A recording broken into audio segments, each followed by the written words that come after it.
pela Meireles. E hoje também vamos ter uma convidada especial.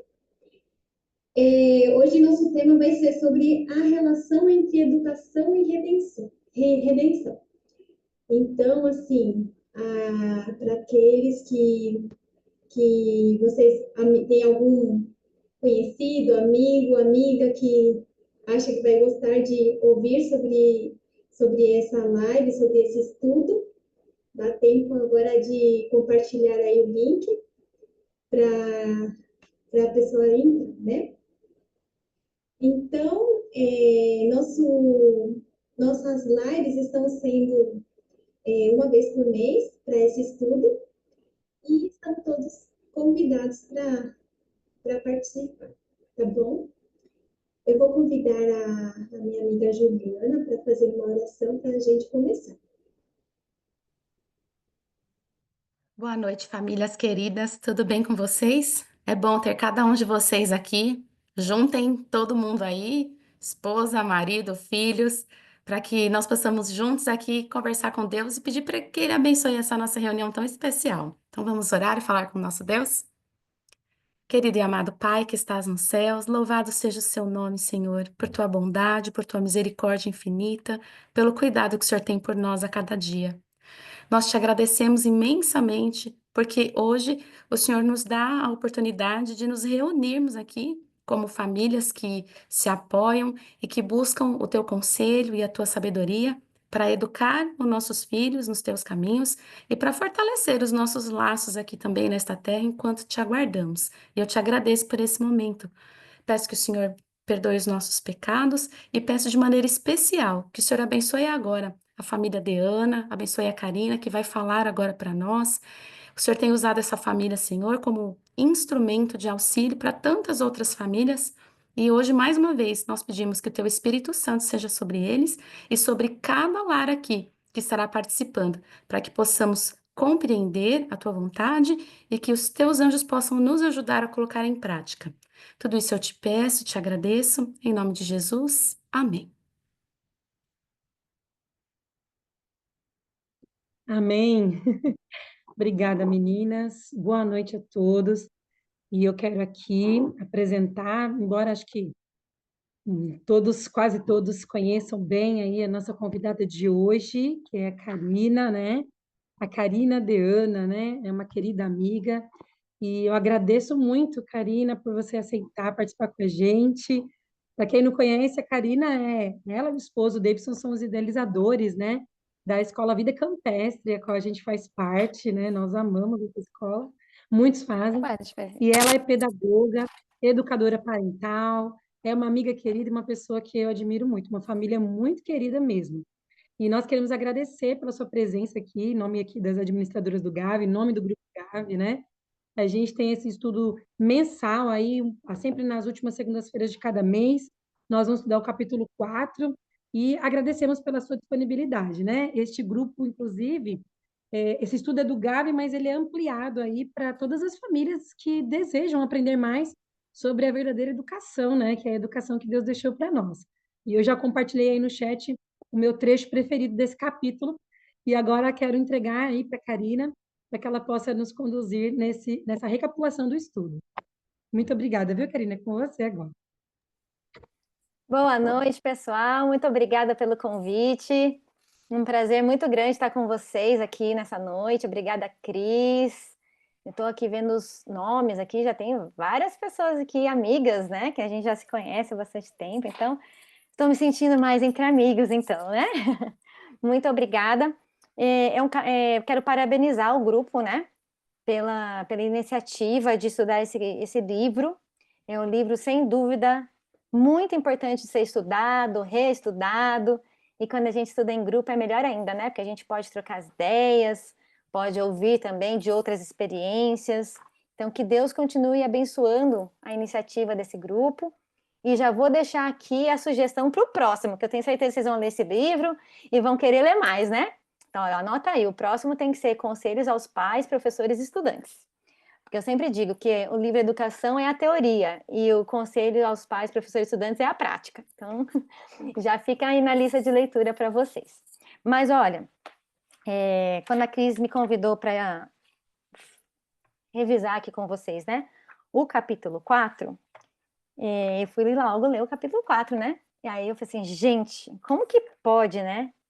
Pode ser algo divino mesmo. 3 folhinhas, mas super concentradas.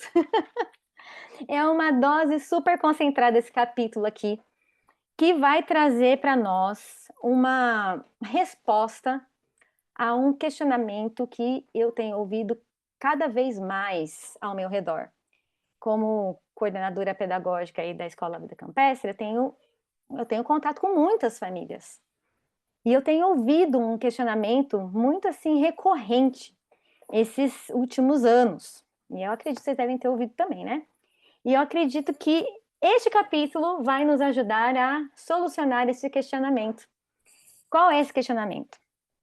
Eu tenho ouvido muito as 2 vertentes entre nós, tá? Entre as pessoas que acreditam na educação, que acreditam no lar como um lar de preparação.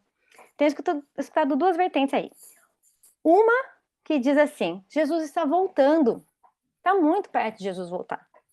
Então, por que se preocupar em ficar ensinando as crianças as ciências, né? O conhecimento acadêmico? Vamos preparar as crianças para as questões religiosas, os princípios religiosos? E o resto não tem porquê, porque Jesus está voltando, aprende no céu, né? Não precisa ter tanta preocupação assim. Vamos deixar essa parte acadêmica mais em segundo, terceiro, quinto plano, ou nenhum plano. E vamos focar aí na parte religiosa. Então, essa é uma vertente e tem sido cada vez maior as pessoas que estão aderindo a isso aí. Então, não tendo aí um currículo, não tendo aí uma disciplina, né, com essa questão dos estudos, focando apenas na questão dos compromissos na igreja, né, no estudo bíblico, que é muito importante, mas só nisso. E a outra vertente, que também é uma vertente grande, não sei se vocês também já ouviram, né, é aquela que entende, estou falando só de pessoas aqui de um grupo como esse, né, que entendem realmente a questão da verdadeira educação.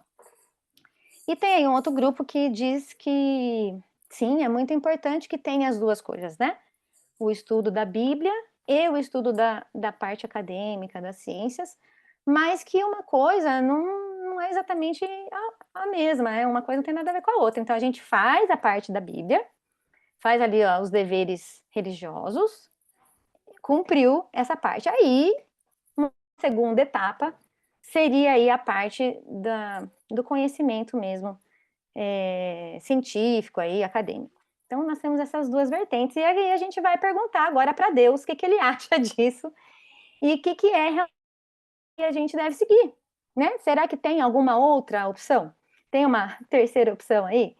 E esse capítulo vai responder para nós. Eu achei interessantíssimo esse capítulo concentradinho aqui de 3 páginas responder tanta coisa. Então, eu vou compartilhar aqui a minha tela com vocês. Vamos lá. E a gente vai partir, então, para essa recapitulação aí desse capítulo. Então, vamos lá. Todo mundo enxergando? Sim. Sim, ok. Então, deixa eu ajeitar aqui e vamos lá. Então, olha só. O título já dá uma dica, né? Uma dica grande aí. Como se relaciona a educação com a redenção? Então, já é aqui o nosso X da questão que eu coloquei aí. É uma coisa só? É uma coisa separada? Ou a gente só foca no religioso, esquece o acadêmico, já que Jesus está tão próximo de voltar e a gente sabe que é uma realidade essa, né? Então, assim, para a gente responder essa pergunta, ou para a gente entender qual dessas 2 vertentes seria realmente a que a gente deve seguir, ou se existe uma terceira, a gente precisa entender o que é redenção, né? Precisa entender o que uma coisa é, o que a outra coisa é, para a gente poder se achar. E a gente vai responder essas perguntas só com esse capítulo aí que a gente estudou. Então, vai ser um questionário aí para Deus através de Ellen White. Então, lá, vamos responder aqui. O que é redenção? Vamos perguntar para Ellen White. O que é redenção? Vamos perguntar para Deus, né? Através da sua profetisa. Então, tá lá do capítulo 4. Vocês podem acompanhar comigo. Quem tem o o livro impresso aí, está na página 28 a resposta. Pelo pecado, o homem ficou separado de Deus. Não fosse o plano da redenção, a eterna separação de Deus e as trevas de uma noite infinda seriam a sua sorte. Mediante o sacrifício do Salvador, possibilitou-se nova comunhão com Deus. Não podemos pessoalmente chegar à sua presença. Em nossos pecados, não podemos olhar a sua face, mas podemos contemplá-lo e com ele ter comunhão em Jesus, o Salvador. Que lindo, né? Ela até discorre mais, né, nesse capítulo, com mais detalhes a respeito desse plano da redenção, mas aqui está só um resumo. Então, graças a Deus que Jesus fez essa ponte, né? O pecado nos separou de Deus, e Cristo, com sua morte, ele veio e fez essa ligação novamente entre nós e Deus, reconciliando aí a nossa raça, nosso mundo, com Deus. Então, esse é o plano da redenção. Acho que isso é muito claro para todos nós, né? Graças a Deus nós temos isso bem firme nos nossos princípios, bem firme na nossa fé. É a razão da nossa fé, né? E ela continua, mais um trechinho sobre a questão da redenção. O pecado não somente nos exclui de Deus, mas também destrói na alma humana tanto o desejo como a capacidade de conhecer. É a missão de Cristo desfazer toda esta obra do mal. As faculdades da alma, paralisadas pelo pecado, a mente obscurecida, a vontade pervertida, tem ele poder para fortalecer e restaurar. Amém! Espero que você esteja falando amém aí também. Então, olha só, o plano da redenção não é somente, né, simplesmente essa conexão com Deus, né, essa ponte. É muito mais amplo do que a gente vai conseguir falar hoje. Mas uma outra faceta desse plano da redenção é essa questão aqui que a gente viu agora, que é desfazer essa obra do mal em nós. Então, aquilo que em nós já é natural, ou seja, a gente já nasce virado para a ribanceira, né? A gente já tem essa tendência forte para o mal. Jesus tem o poder de restaurar e fortalecer e nos tirar disso, né? E de realmente fazer uma transformação da nossa natureza para que a gente agora reflita o caráter dele. Então, é a missão de Cristo desfazer essa obra do mal. Olha que poderoso, né? Ele vem não somente para nos salvar, mas também para nos transformar, né? A gente tem isso bem firme também nas nossas crenças, nos nossos princípios, na nossa igreja. Graças a Deus, temos isso bem claro, né, na nossa fé, que é uma bênção saber disso, né? Que a gente não precisa ficar amarrado, preso nos nossos defeitos, nos nossos problemas, nos nossos mau hábitos. Nós temos um Salvador que morreu, está vivo e tem poder para nos libertar de qualquer vício. E quando a gente fala qualquer vício, é qualquer vício mesmo, qualquer hábito, qualquer coisa. Inclusive, a falta de desejo de estar com ele, que é uma coisa natural do ser humano. A gente sempre prefere o que o coração quer, sempre é algo contrário a Deus, né? E Deus tem poder para nos restaurar, nos tirar disso.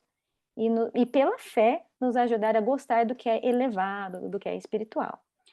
Amém por isso. Então, essa é a obra da redenção. Tá? Essa é o plano da redenção, de uma forma resumida. Então, vamos lá. E aí a gente chega numa pergunta que o próprio capítulo coloca. Tá, entendemos o que é a obra da redenção. Entendemos que é Jesus morrendo por nós, nos dando a oportunidade de ter a vida eterna, de voltar ao paraíso.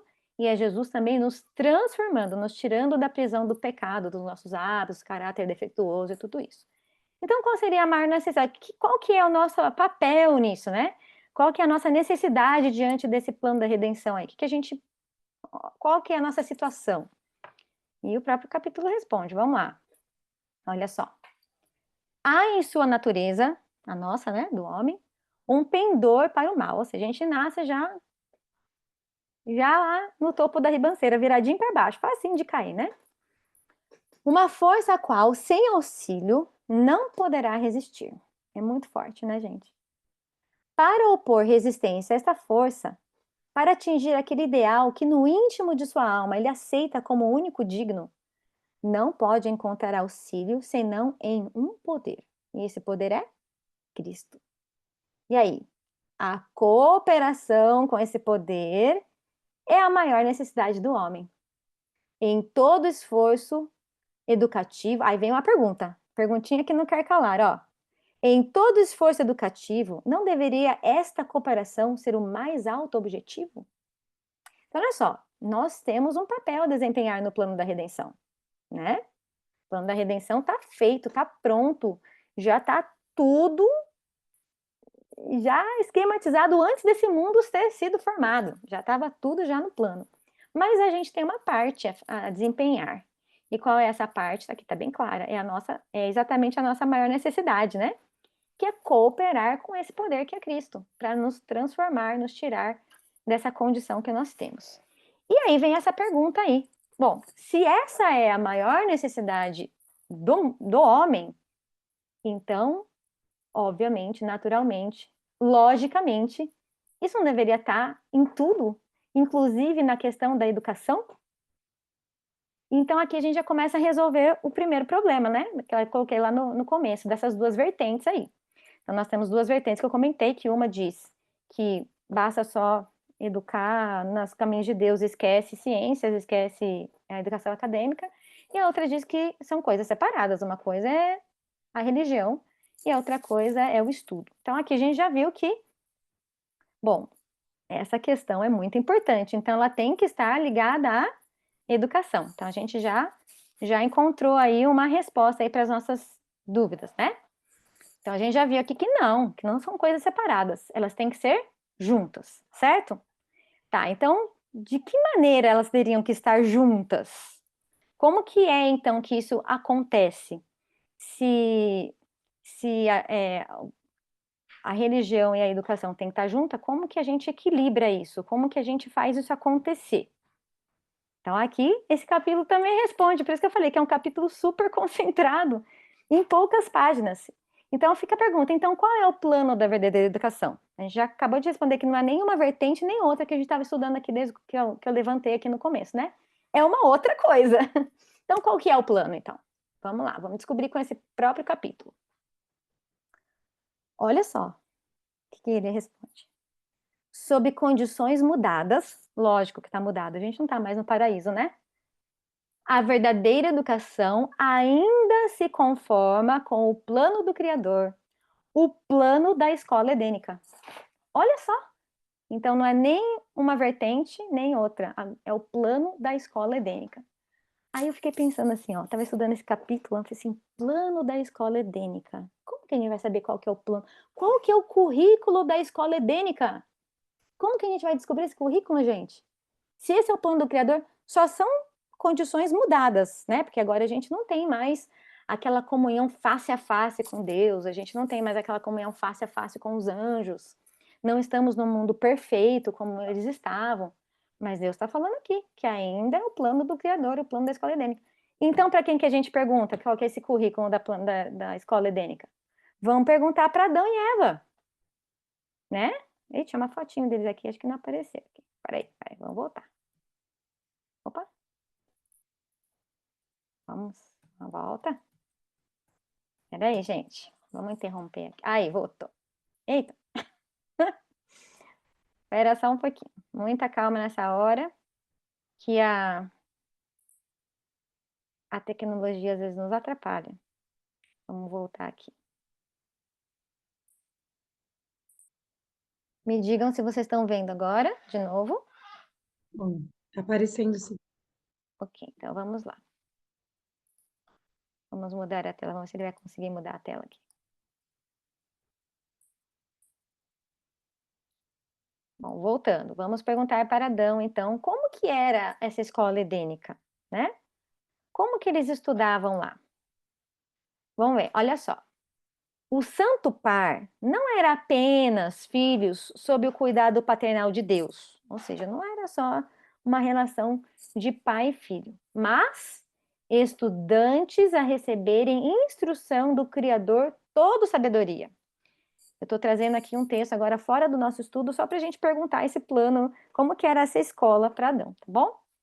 Os mistérios do universo visível, maravilhas daquele que é perfeito nos conhecimentos, conferiam-lhes uma fonte inesgotável de instrução e deleite. Entretinham conversa com a folha, com a flor e a árvore, aprendendo de cada uma dos segredos de sua vida. Com cada criatura vivente, desde o poderoso Leviatã que folga entre as águas, até o minúsculo inseto que flutua no raio solar, era Adão familiar. Havia dado a cada um o seu nome e conhecia a natureza e hábito de todos. Então aqui a gente já está vendo o currículo da escola do Éden. A gente já consegue ter uma ideia de como que era. E se vocês quiserem ler esse capítulo, que é o Patriarcas e Profetas, está lá na página 51, mas é o capítulo 2, do Patriarcas e Profetas, vocês vão ver ali no contexto que cada vez mais eles descobriam uma coisa nova. Cada dia era uma coisa nova. E tudo que eles descobriam de novo e que eles queriam saber mais, eles perguntavam para Deus no final do dia. Eles queriam entender como funcionava. E Deus contava para eles o que era aquilo. E no final eles sempre entendiam um pouquinho mais o amor de Deus através daquela nova descoberta e rendiam glórias a Deus por ter sido tão carinhoso, tão amoroso, de ter pensado em todos os detalhes. Então esse era o plano escolar, ali, o currículo escolar da escola do Éden. E sabe o que eu acho muito interessante? Que o segundo Adão, quem é o segundo Adão? É o próprio Jesus, né? O segundo Adão também seguiu esse plano, esse currículo escolar também foi seguido pelo próprio Jesus aqui nessa terra. E a gente vai ver isso agora. Olha só, eu peguei esse texto lá de Desejar de Todas as Ações, página 40, que é o capítulo que fala em infância. Olha só. Aquele que fizera todas as coisas, estudou as lições que sua própria mão escrevera na terra, e no mar, e no céu.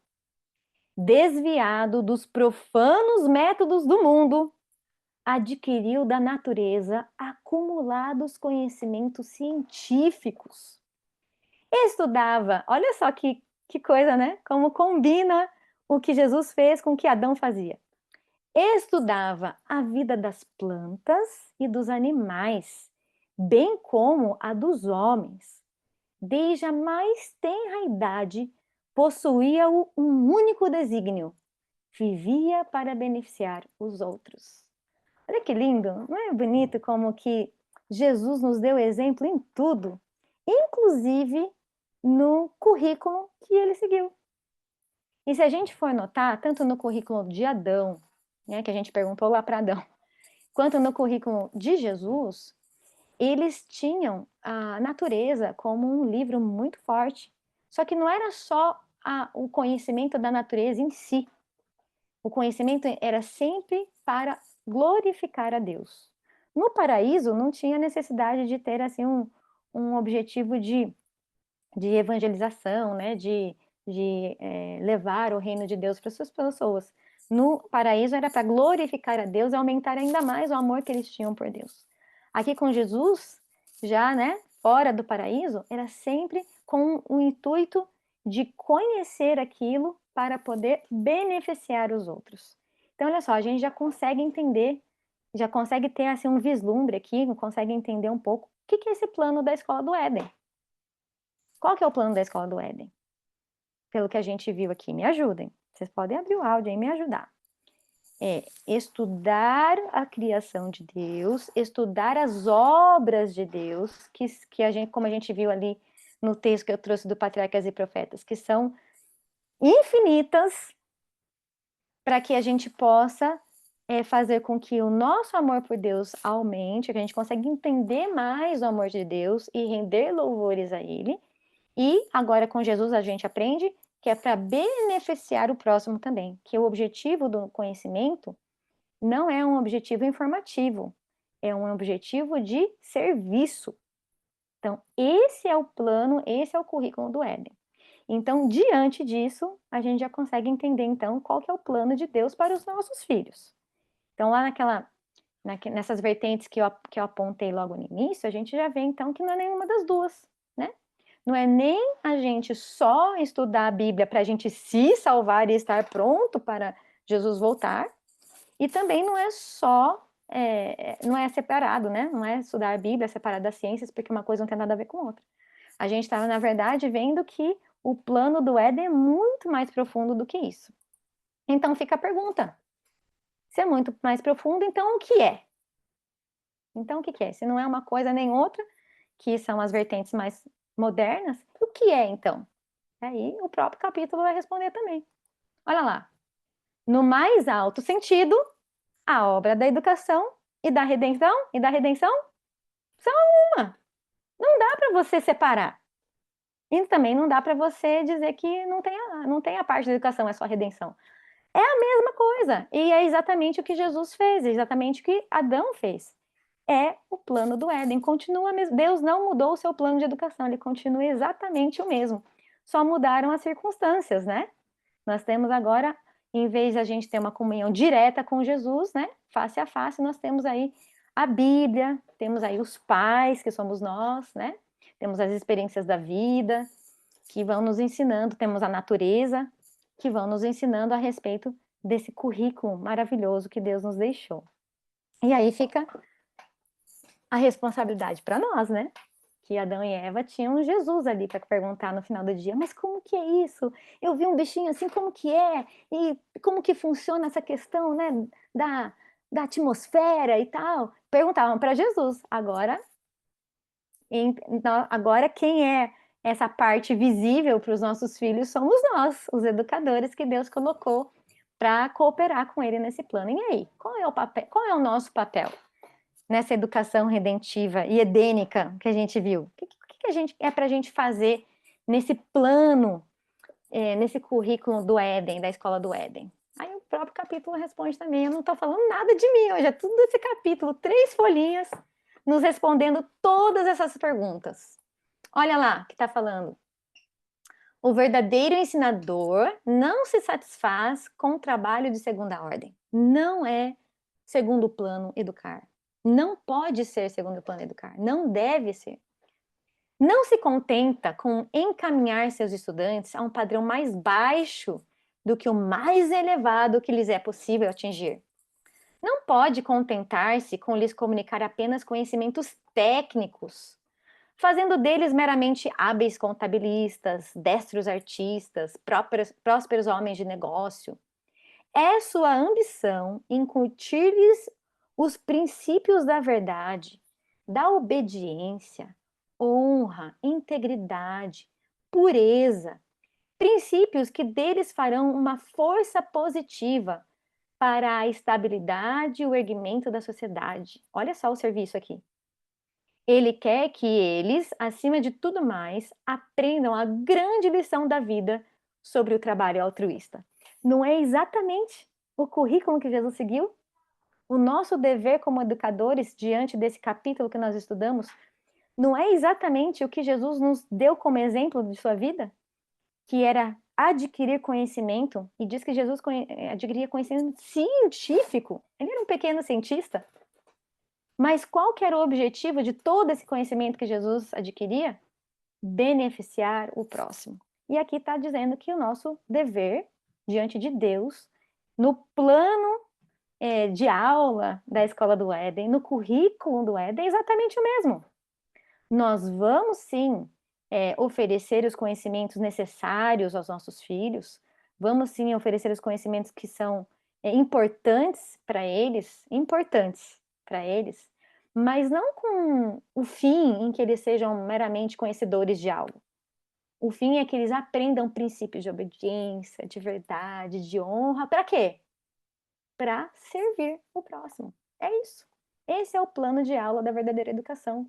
E a gente precisa parar de complicar esse plano, porque ele é muito simples. Ele é muito direto e a gente complica muito, sabe por quê? Porque a gente fica muito confuso com as várias vozes dos planos de aula da modernidade, que diz que nossos filhos têm que conhecer tantas coisas que muitas vezes não servem para beneficiar os outros. Então a gente precisa ter o foco aqui, ó. Qual que é o plano de Deus? O plano escolar do Éden. Vamos perguntar para Adão como que ele estudava, vamos perguntar para Jesus como que ele estudava. E vamos perguntar para o Espírito Santo como que a gente pode colocar isso em prática. E eu coloquei aqui para vocês algumas ideias. Eu trouxe algumas fotinhos, que eu sei que quando a gente fala muito assim, né, plano do Éden, ensinar a natureza para servir, fica algo muito vago. Eu digo isso porque eu passei por essa fase também, assim, mas como que eu vou ensinar dessa forma? Como que é isso? Como que isso é na prática? E essa foi uma das perguntas, essa foi uma das inquietações que meu esposo e eu tivemos, que nos levou a construir um currículo, porque a gente realmente sentia essa necessidade. Então eu vou só dividir com vocês, eu sei que vocês também devem desenvolver coisas muito, muito interessantes, né? E aqui é uma troca de experiências, não quero dizer o que eu faço é melhor, nada disso, é uma troca mesmo. Como que a gente pode colocar isso em prática com os nossos filhos? Então, vou compartilhar e depois eu quero que vocês abram o áudio aí e também me ajudem, me trocando ideias também, porque se isso é tão importante, a gente precisa se ajudar a chegar nisso. E parar de ficar encantado com os planos de aula que não são do Éden. Tem alguns planos de aula modernos que às vezes encantam a gente, né? Nossa, olha aquela criança, quanto que ela sabe. Olha lá, aquele currículo, como que é. Mas se não é o fim, não é servir, não é beneficiar o próximo e não é louvar a Deus e ajudar e nos ajudar a amar ainda mais o nosso Criador, não é um currículo para nós. Então vamos lá, vamos ver algumas coisinhas aqui. Como será que Deus tem nos ajudado a colocar isso em prática, né? Então, a Bíblia, ela deve ser o nosso eixo central, o nosso livro-texto. Sem dúvida, era o livro-texto de Adão. Não tinha Bíblia no paraíso. A Bíblia deles era a própria natureza e o próprio Deus ali, né? Mas para Jesus foi o livro-texto dele. A gente sabe pela Bíblia e pelo Espírito de Profecia que ele era um grande estudioso da Bíblia de seu tempo. Então a Bíblia não é só um devocional. A Bíblia não é só uma leitura obrigatória diária da família, porque a gente cumpriu o nosso dever. Ela tem que ser, ela deve se tornar o nosso livro-texto, da onde a gente extrai os demais conhecimentos. É o eixo central do conhecimento. A gente lê a Bíblia já com o intuito de o que eu vou extrair daqui para beneficiar o próximo e para o meu desenvolvimento, para o desenvolvimento da minha criança. E então a Bíblia é isso, a Bíblia não é apenas uma leitura, é aqui que a gente vai desenvolver a nossa linguagem, a nossa compreensão de texto, o nosso poder de resumo. Olha aqui algumas atividades, né? Então eu leio, consigo extrair o máximo fazendo um resuminho, consigo aprender palavras novas, consigo me desenvolver na escrita para eu poder me comunicar. Qual que é o objetivo de você se desenvolver na língua materna, segundo o que Deus falou? Vocês que estão estudando bastante aí sabem, o nosso maior objetivo em desenvolver a linguagem é comunicar o amor de Deus ao próximo. E as pessoas vão escutar quando a gente consegue se comunicar bem. A comunicação é uma ferramenta básica para divulgação, para o evangelho poder ser levado a todas as partes. E os nossos filhos precisam ser treinados nisso. Então, a Bíblia pode e deve ser esse livro de desenvolvimento, né? Que a gente lê, consegue fazer ali, extrair o suprassumo ali do que foi lido, consegue colocar aquilo para a família, já comunicando o que foi estudado, já treinando ali a parte oral, já treinando o vocabulário mais elevado, né?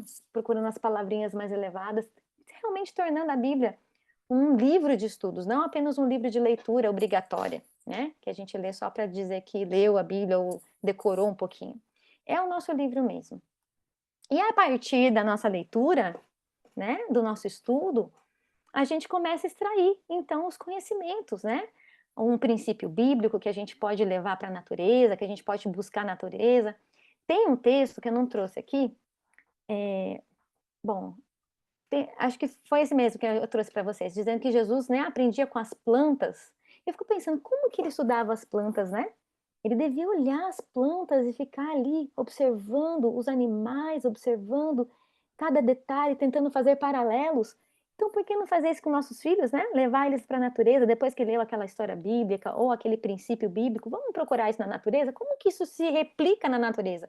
Deus é o Deus criador, a natureza reflete o caráter de Deus. A gente vai enxergar isso em alguma coisa, né?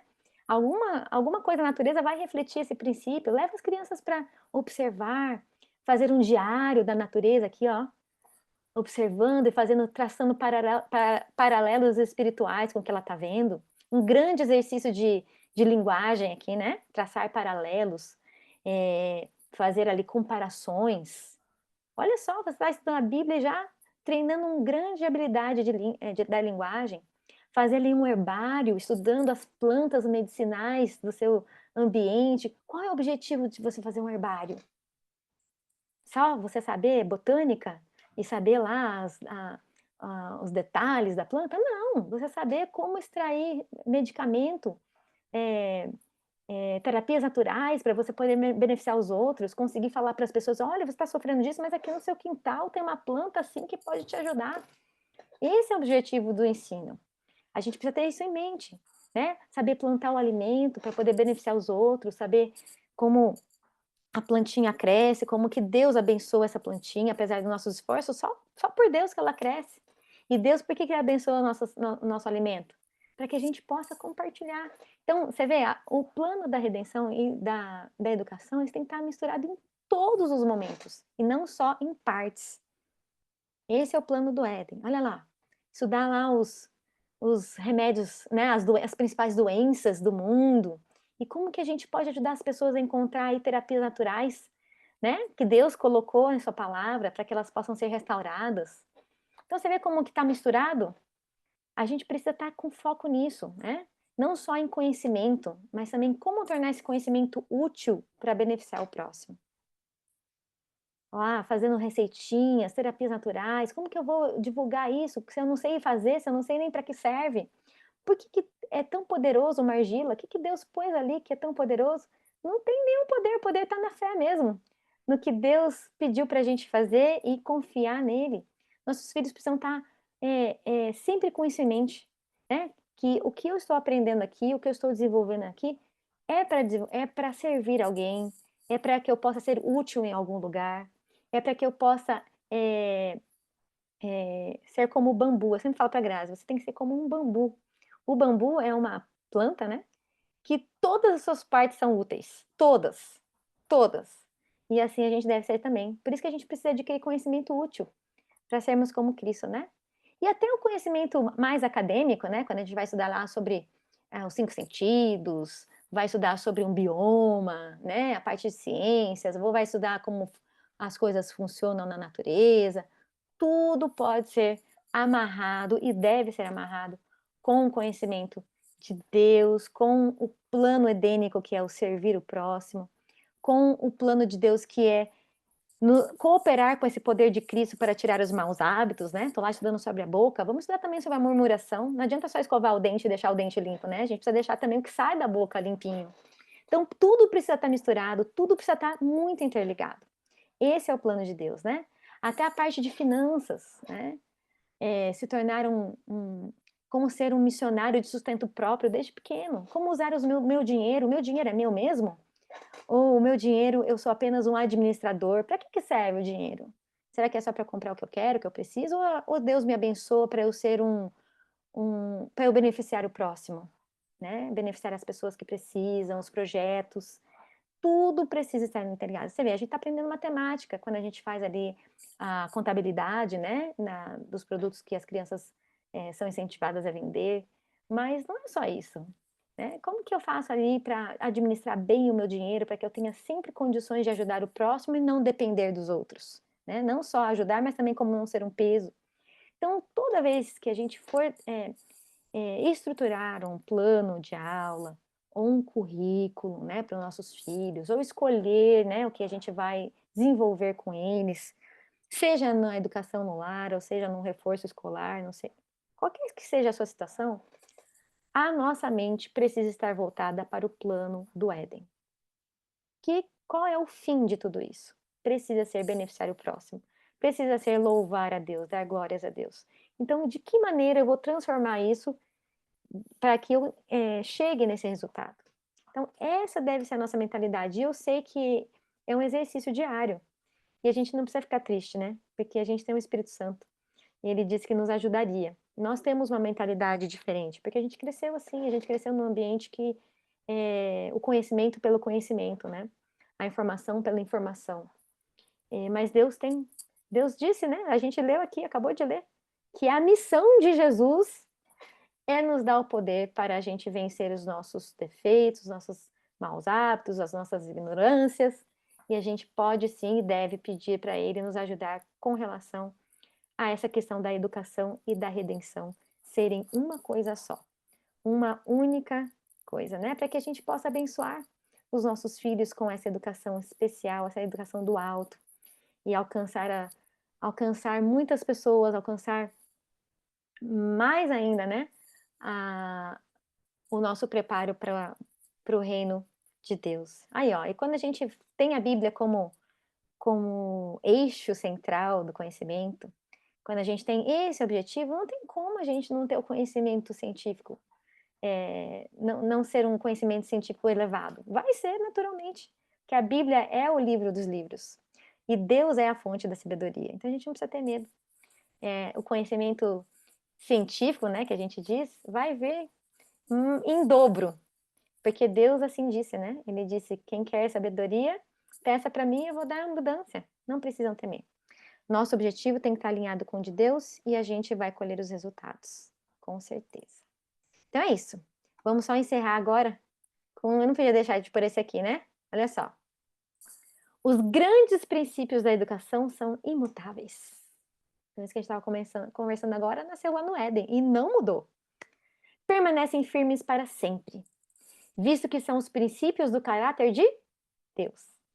Deve ser o primeiro esforço do professor e seu constante objetivo auxiliar o estudante a compreender estes princípios e estar com Cristo naquela relação especial que fará daqueles princípios uma força diretriz da vida. O professor que aceita este objetivo é, em verdade, um cooperador de Cristo, um co-obreiro de Deus. Então, esse capítulo nos chama a serem cooperadores de Cristo em dois sentidos, né? Pelo menos.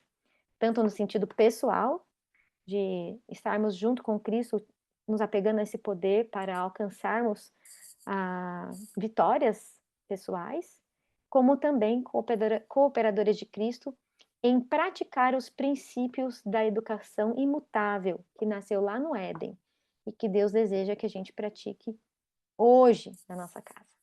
Então, que Deus nos abençoe com esse capítulo aqui, que ele possa se tornar uma realidade na nossa vida, não só hoje, mas sempre, né? E nos ajudando aí a colocar em prática, a tornar o nosso lar um pequeno Éden, um pequeno pedacinho do céu em que Jesus pode estar presente em todos os momentos, não só na devoção, mas também na educação. Amém. Que maravilha, que capítulo lindo, né? Eu fiz várias anotações no livro, e mais algumas agora, Karina, que você trouxe aí, outras aqui, outras, né, apontando outras coisas tão importantes, né? E eu queria incentivar aqui quem tiver alguma dúvida, alguma pergunta para colocar, pode aí se manifestar audivelmente ou no chat, mas eu queria aproveitar enquanto o pessoal, né, se manifesta aí, amiga.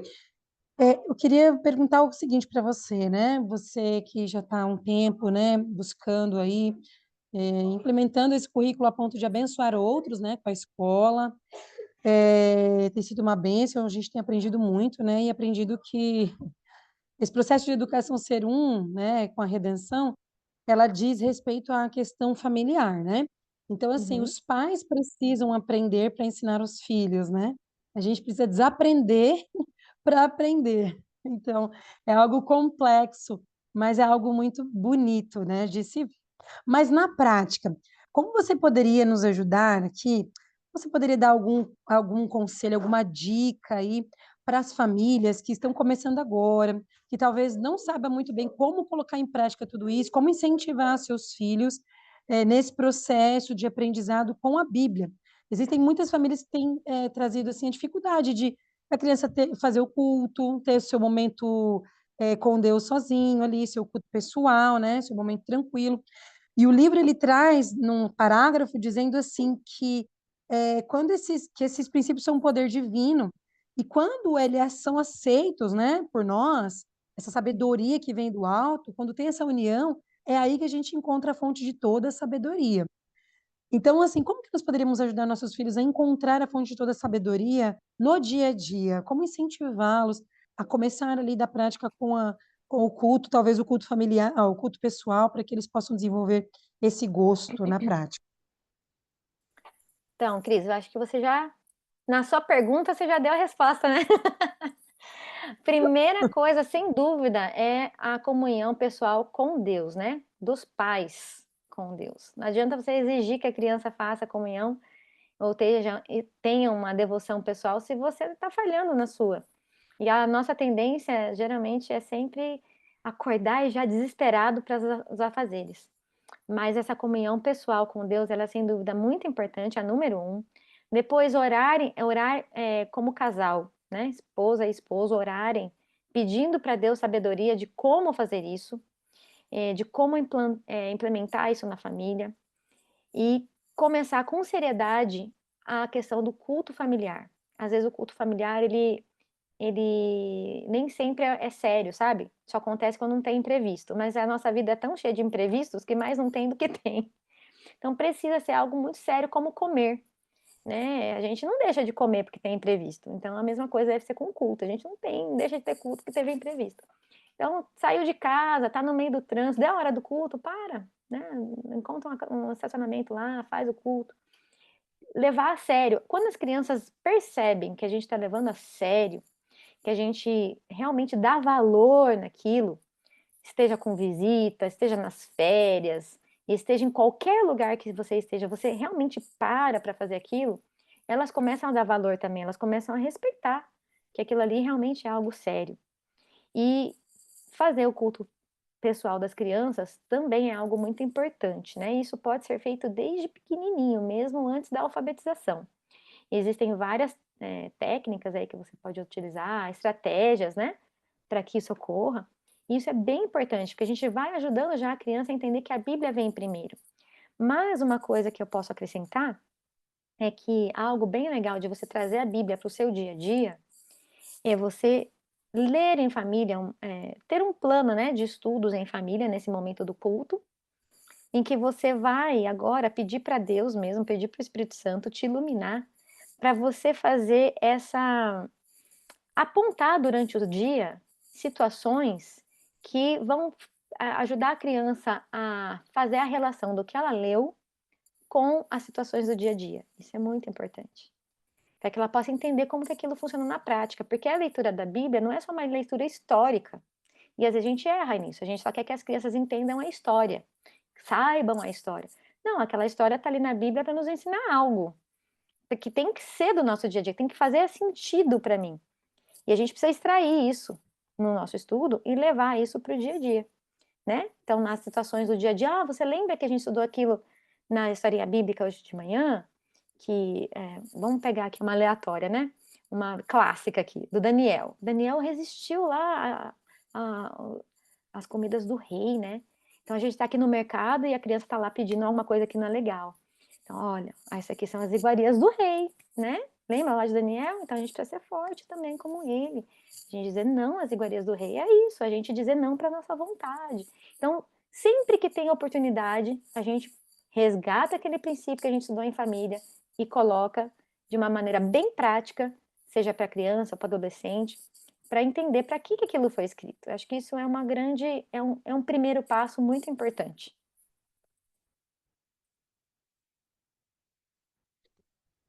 Excelente. Trazer a Bíblia, né, para o dia a dia, para todos os momentos, né? Então, que alguém mais tem alguma pergunta, alguma dúvida, algum comentário que gostaria de colocar agora? Aproveita que esse é o momento. Karina, no caso de crianças menores, como que a gente poderia trabalhar com eles nesse sentido, já que as crianças menores têm um desafio, né?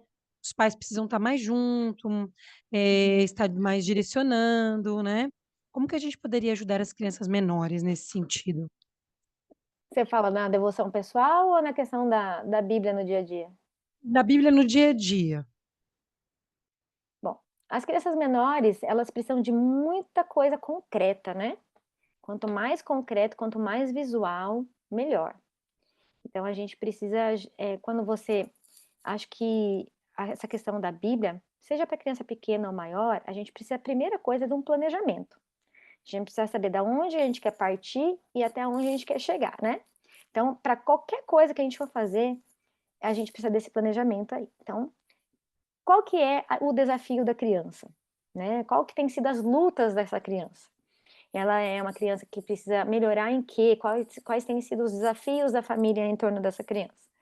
Aí, baseado nisso, a, a família vai determinar já as histórias que ela vai trabalhar, que são histórias geralmente que vão trabalhar em cima desses desafios dela. E a partir disso, vai começar a traçar ali paralelos, né, entre a história e os desafios que a criança vai tendo o dia, e trazendo ali coisas práticas também, concretas, para ela poder visualizar aquilo, né? Então, vamos pensar aqui. Mentira, né? Que é algo que as crianças passam bastante, tem uma fase aí da mentira, né? Então, a família pode já, vamos estudar, pai e a mãe, né?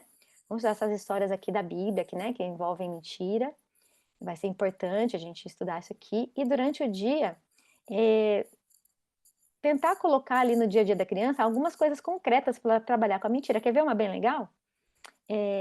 A da rolha, né? Uma rolha num prato de água. Quando você segura a rolha lá embaixo, é a mentirinha escondida, né? Mas quando você solta, o que acontece com a rolha? Ela sobe.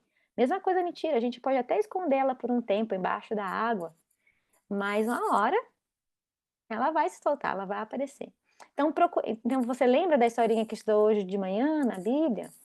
Que o personagem fez uma mentira, mas aí foi descoberto. E aí você vai buscando mesmo. É um planejamento, tá? É um planejamento. A família precisa parar e planejar isso.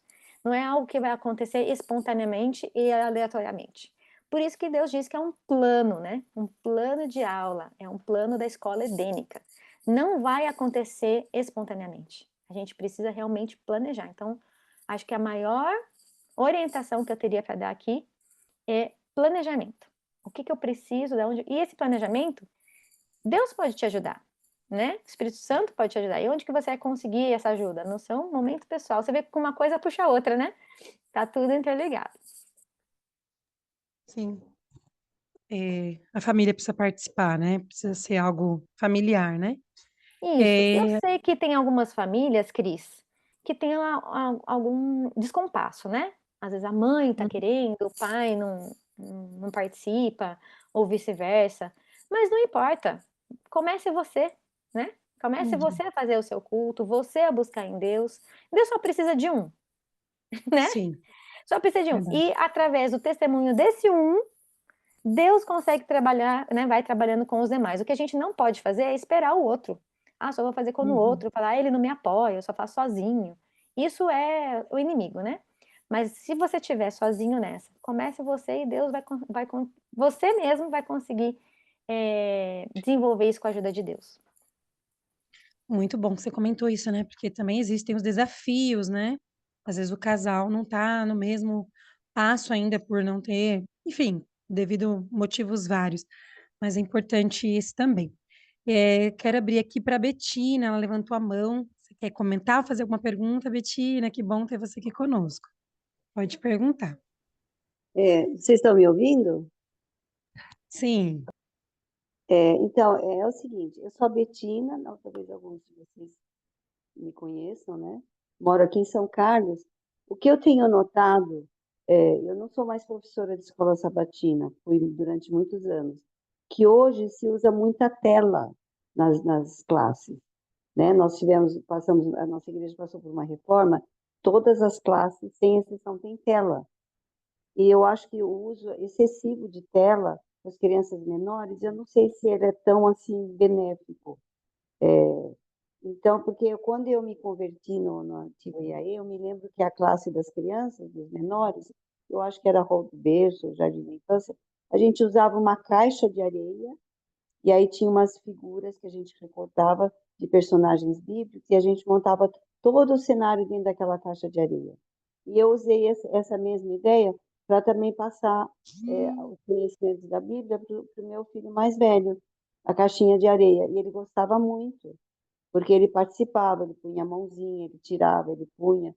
Então, era uma coisa bem concreta mesmo, foi o que a Karina disse, né? Então, o uso de telas, eu acho que para algumas coisas, eu acho que é até interessante, mas a gente deve evitar de usar muito a tela, principalmente com os pequenos, né? Não sei se vocês concordam ou vocês têm outra ideia sobre essa questão. Não sou contra a tela, mas eu acho que tudo na tela, ou assim, predominantemente, né, na escola sabatina, em casa, a gente fica usando tela para musiquinhas, para história, para isso, para aquilo. Eu acho assim que é meio complicado. Eu, pelo menos, acho. Penso assim. Betina, muito bem colocado, muito bem colocado. E eu vou dizer para você que eu sou contra telas. No É, sentido de que, não que eu acho que, né, a gente tem algumas situações que a gente precisa mesmo. Mas você colocou sim, muito bem, porque hoje as pessoas, tudo é tela. Por quê? Porque é mais fácil, né? Para o educador é mais fácil, você não tem que fazer nada, só tem que pôr o play. E isso é muito ruim. pendrive. É Trazer o pendrive já isso, programado. e isso é muito prejudicial para as crianças, sabe por quê? Por alguns motivos, a gente podia fazer uma live só sobre telas, que a gente ia ter muita coisa para falar. Mas alguns que eu posso citar para você, assim, que lembro agora, né? Primeiro, isso inibe a criatividade da criança. Já vem Tira a pronto. espontaneidade, eu acho que tira toda a espontaneidade Tira, do ensino. já vem pronto, já vem ali Mastigado, é, mastigado, a criança não precisa previsível, totalmente previsível, né? previsível, É. tirar a interatividade, né? Você falou da caixa de areia. Exato. Olha que legal, ó. A criança ia lá, interagia, né? Colocava as coisas, tirava as coisas. Tira a interatividade. Tira até mesmo a interatividade entre as crianças, porque fica todo mundo parado olhando a tela, né? Sim. Olha, e sem contar o prejuízo que traz neurológico, né? A questão da tela para a criança é muito prejudicial neurologicamente. A questão né, das luzes, a questão da formação neural. Enfim, a gente podia colocar uma lista aqui. Então, eu acho muito triste mesmo esse recurso estar sendo usado excessivamente e as pessoas esqueceram, né, que existe tanta coisa. Agora vocês estão falando aí, eu trouxe até um outro exemplo, né? Porque às vezes perguntam um exemplo, a gente fica assim, que exemplo que eu vou dar? Aí agora eu lembrei de um outro aqui. Olha só que coisa legal de fazer com criança pequena, que não sabe ler ainda. A minha filha tem 13 anos, lê tudo, e ama fazer. Mas os pequenos também amam. Vou aqui compartilhar com vocês, aqui pegar a fotinho, para vocês verem um exemplo do que seria isso. Vamos ver se a gente consegue por aqui. Olha, isso aqui é recente, foi essa semana que a gente fez na escola. Ela fez, a gente está estudando, a gente já concluiu o estudo de Gênesis e Apocalipse, e agora ela está indo para o segundo ciclo da nossa escola, que chama Ciclo Pérola, e a gente reinicia o estudo do Gênesis ao Apocalipse. Então a gente está em Gênesis agora novamente. Então a Bíblia aí como livro de estudo. Então tem várias atividades fazendo com a Bíblia, e uma delas é a maquete. Gente, maquete, as crianças Sim. amam fazer maquete, façam maquete com seus filhos. Sabe por quê? A história se torna viva, eles entram, é como se fosse um livro 3D, sabe? Eles montam a maquete e eles se enxergam dentro da maquete. E aquilo ali não sai mais da mente. Então, ela fez aqui a maquete do Éden, né? O rio que se divide em 4, a árvore da vida que vai de uma extremidade à outra do rio, Adão e Eva, os bichinhos e tudo mais. E aí a gente aproveitou essa maquete. A gente está estudando agora sobre nesse assunto, só para vocês terem uma ideia de como que a Bíblia trabalha como eixo central em tudo, tá? É um exemplo. Então, é o Éden. Então, qual que é o eixo central? Criação. Então, a gente vai trabalhar criacionismo e evolucionismo, já está trabalhando isso. Estamos trabalhando também a história da mudança do sábado para o domingo. Então, estando história, como isso aconteceu, Constantino, era lá dos cristãos, era dos pagãos. Olha só, tudo partindo de um eixo bíblico. Aí na matemática, o que a gente está estudando? Refração da luz. Então tem um exercício lá tá vendo a lanterninha aqui com meu esposo? A gente faz o movimento do sol, né? Como que seria, como que é o reflexo do sol na lua, a refração na água. Essa maquete aqui tem uma água aqui, não dá para ver, mas é água.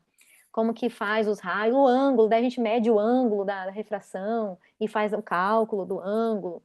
Então você vê, tudo partindo de uma história bíblica e tudo concreto. Não é só criança pequena, Cris, que precisa do concreto. As crianças grandes também, inclusive nós. Quando os Concordo. adultos fazem alguma coisa, eles não esquecem mais. Nós adultos, imagina agora as crianças. Então, se você tem a Bíblia como foco, você vai fazer um planejamento em torno da Bíblia, tendo a Bíblia como eixo central, ela é o eixo. E dali dela se ramificam os conhecimentos. E eu não sei se eu consigo expressar bem isso, mas esse é o plano de aula do Éden. Tá? Perfeito. E Pode continuar. não é isso mesmo. Então, isso em tudo. Então, você está estudando uma historinha? Olha aqui, vou dar um outro exemplo aqui. Você está estudando a historinha do povo de Israel no Egito. Vamos ver se vai aqui.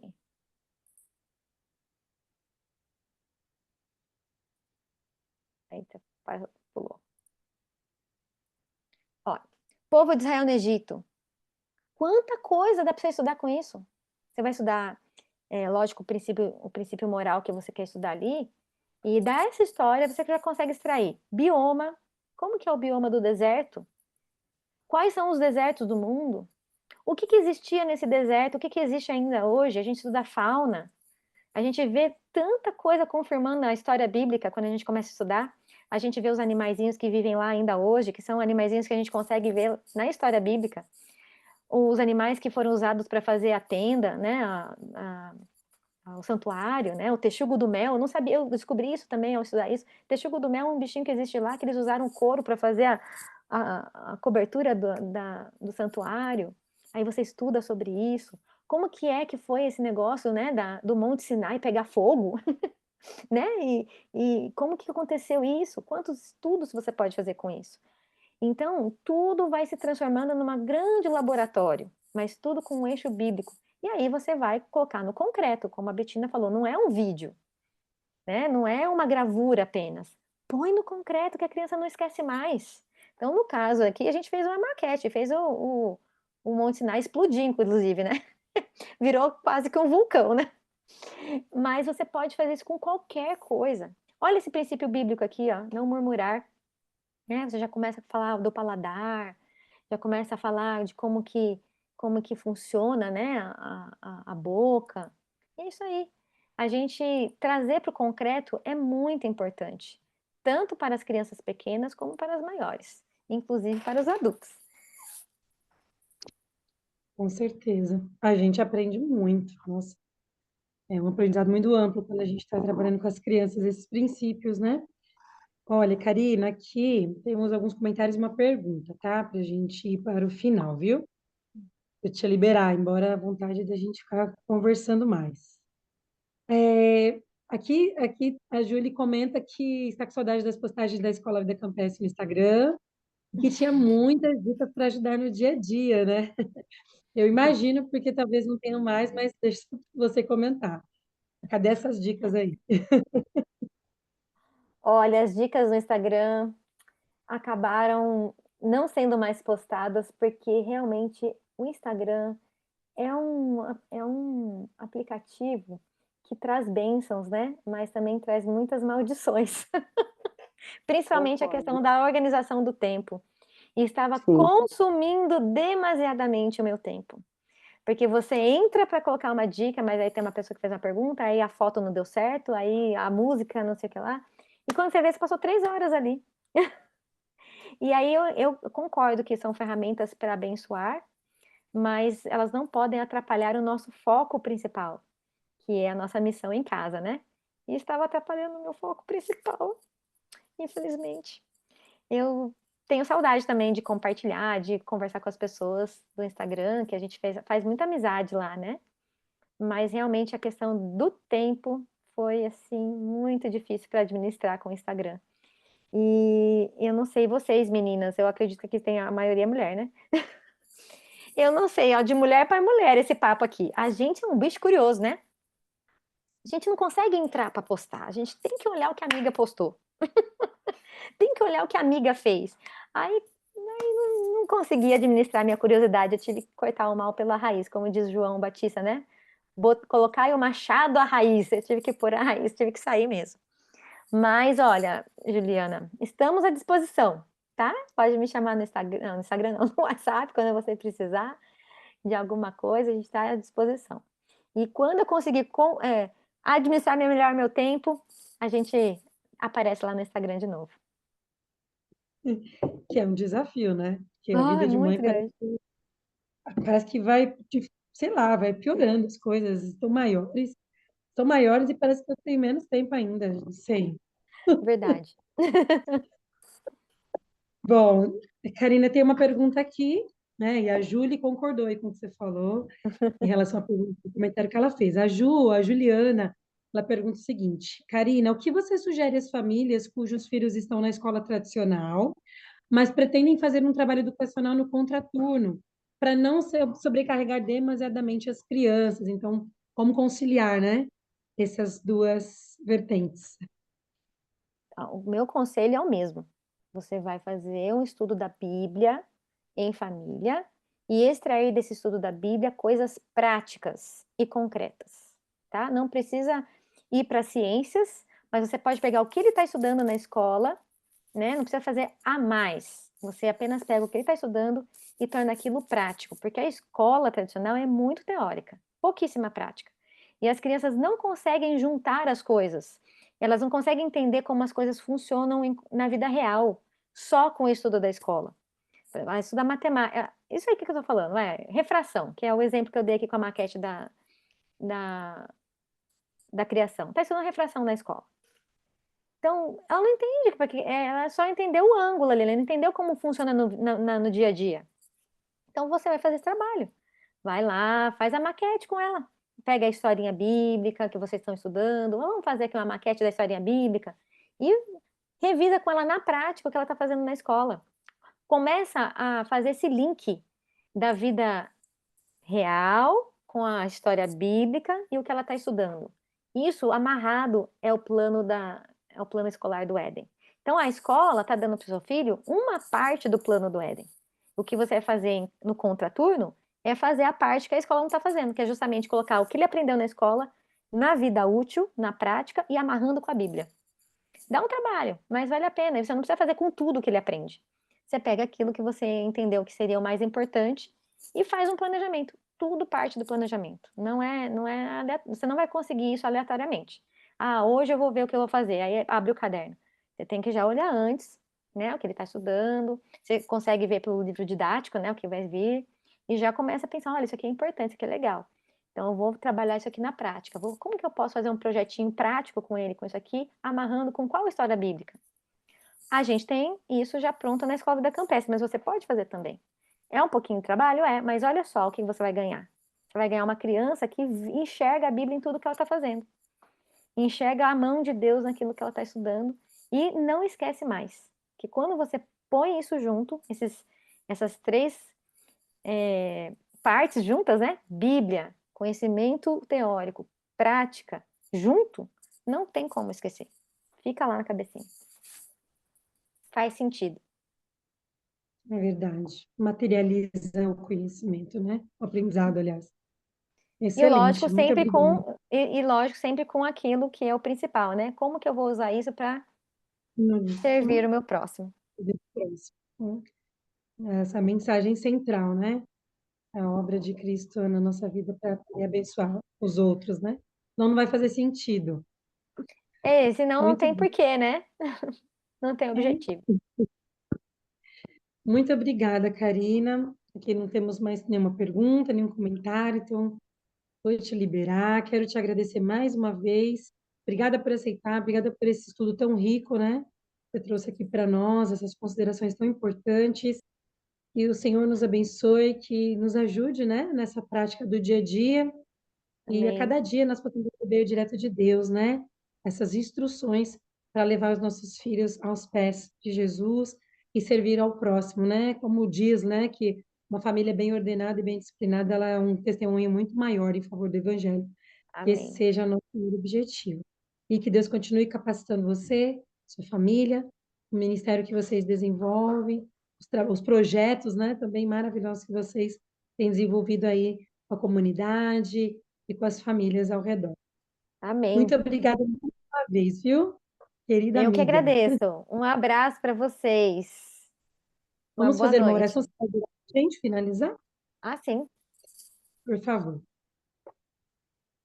Querido Deus, nosso amoroso Pai, muito obrigada, Senhor, porque o Senhor não nos deixou no escuro, o Senhor nos deu orientações detalhadas de como podemos educar nossos filhos, trazer a tua mensagem maravilhosa de redenção para a educação em nossos lares. Senhor, nós temos muitas dificuldades em fazer isso, em tornar isso realidade, e nós rogamos a Ti que o Senhor envie o Teu Santo Espírito para nos iluminar a cada dia para que possamos, Senhor, fazer do nosso lar um pedacinho do Éden, um pedacinho do céu, em que nossos filhos têm prazer em aprender mais de Ti, têm prazer em conhecer mais, em saber mais e guardar isso na sua mente para poder beneficiar os outros. Senhor, nos ajuda a sermos o exemplo para os nossos filhos a respeito disso. Que possamos nós, em primeiro lugar, ter esse prazer em estar com o Senhor. Nós não temos isso naturalmente e nós rogamos que, por Cristo Jesus, isso possa se tornar realidade no nosso coração a cada dia e possamos ajudar nossos filhos a ser assim também.